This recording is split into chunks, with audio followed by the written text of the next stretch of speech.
Puppet show ang malungkot na prinsip. Noong unang panahon, mayroong isang prinsipeng aso na nakatira sa isang palasyo. Siya si Dasyo. Nasa kanya na lahat ng bagay. Lahat na hihingin niya sa kanyang mga magulang ay nagbibigay agad sa kanya. Ngunit hindi pa din alam ng kanyang mga magulang kung bakit malungkot pa din ang prinsipe. Anak, bakit ka palaging malungkot? Tanong ng ina. Lahat naman ng iyong hinihingi ay binibigay namin sa'yo. Bakit ka lagi nalalakabusingot ang mukha mo? Hindi ko rin po alam, inay. Sagot ni Dasyo. Biglang dumungaw si Dasyo sa bintana at pinagmasdan ang iba pang hayop na nasa labas ng masayang naglalaro.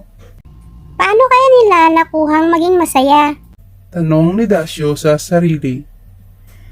Bigla namang sumingit ang tatay ni Dasyo at sinabing, Alam ko na. Bibilhan ko na lang kita ng marami pang mga laruan. Baka sakaling yun ang magpapasaya sa iyo. masayang sambit ng tatay ni Dasyo. Alam ni Dasyo na hindi yun ang magpapasaya sa kanya, ngunit hindi niya kinontra ang tatay at hinayaan niya nang umalis. Kailan kaya ako maging masaya? Malungkot na tanong ni Dasyo sa sarili. Maraming araw ang nakalipas, ngunit kahit isang beses ay hindi pa rin nakita ng mga magulang ni Dasyo nang umiti ito. Isang araw, habang nakadungaw si Dasyo sa bintana ng kanyang kwarto, napansin niya na tinatawag na pala siya ng kanyang mga kaibigan sa labas.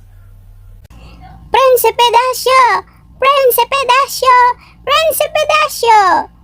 Tawag sa kanya ng mga aso. Halika at makipaglaro ka sa amin dito sa labas ng magbalibol tayo. Ayaw sa kanya ng mga kapwa niyang aso sa labas. Agad na papaisip si Prinsipe Dasyo kung lalabas pa siya o hindi.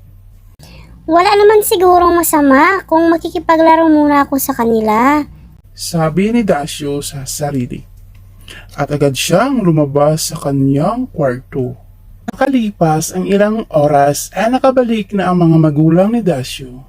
Papasok na sana sila sa palasyo, ngunit nakita nila si Dasyo na masayang nakikipaglaro sa mga kaibigan niya sa labas.